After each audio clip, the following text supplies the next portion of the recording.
Welcome back, brothers and sisters. Today we are continuing our journey through the book of Psalms, and we're in Psalms 10. The absence of a title in Psalms 10 supports the view that it runs from Psalms 9, and this is strengthened by the presence of a fragmentary acrostic that begins in Psalms 9 and concludes in Psalms 10. But the mood is so changed at verse 1 in Psalms 10 as to leave the impression that these are in fact two psalms, written as companion pieces to complement one another.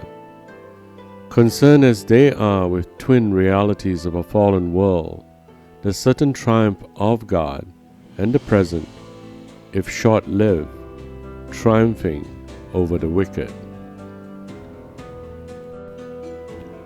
As part of our study, we have titled it Man, Predator, and Prey. Verses 1 to 11 I've titled The Tyrant's Boast, and verses 12 to 18 I've titled The Victim's Prayer. Let's begin with the tyrant's boast.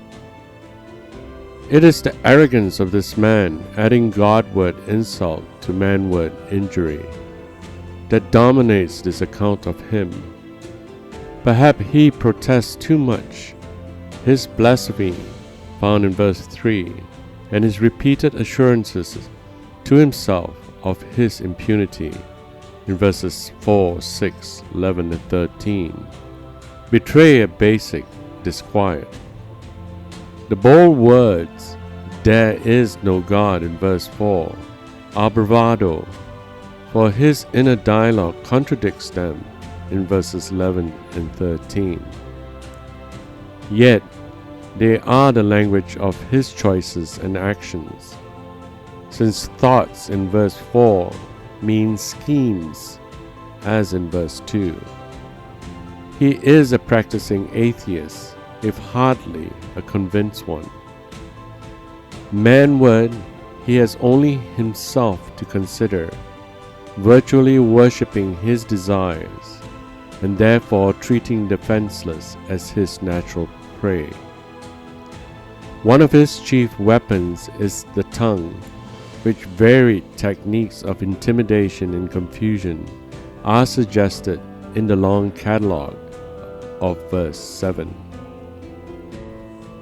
The pathetic state of his victims is shown in the reiterated word hapless, or poor wretched, found only here in verses 8, 10, and 14. Meanwhile, God stands afar off, and the tyrant is doing nicely, as he would say in verse 5.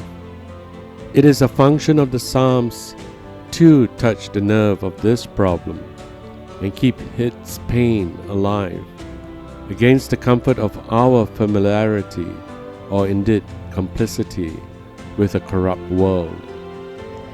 There is a hint of an answer in verse 5, in the picture of the earthbound man who is too engrossed at ground level to see what is hanging over him. Thy judgments in that verse have a dual sense, as God's rulings are or standards, and also his actions to enforce them. In the next section, titled The Victim's Prayer, from verses 12 to 18, and this prayer is notable for the faith that keeps breaking through. In verses 12 to 14, the why in verse 13 echoing verse 1 is still unanswered, so is the call to God to arise in verse 12. But the trouble can be faced, for it is not faced alone. Thou dost see in verse 14. Verse 14, in fact, quickly, memorably, in faith and about faith. The former in the rising sequence, thou dost see. Note, take into thy hands. And the latter in the phrase, commits himself, which literally means abandons himself to thee, which expresses trust even more completely, because more personally than the similar saying, "Commit your way to the Lord." In verses 15 to 18, "break the arm," which may sound merely brutal, is an expression for the breaking of his power. The plea, "seek out his wickedness till thou find none," takes up a significant word in this pair of psalms, for the verb to seek out is translated "vengeance" in chapter 9 verse 12, and "call to account" in chapter 10 verse 13. As the prayer turns again into an affirmation in 16 to 18, it gathers up further themes heard before.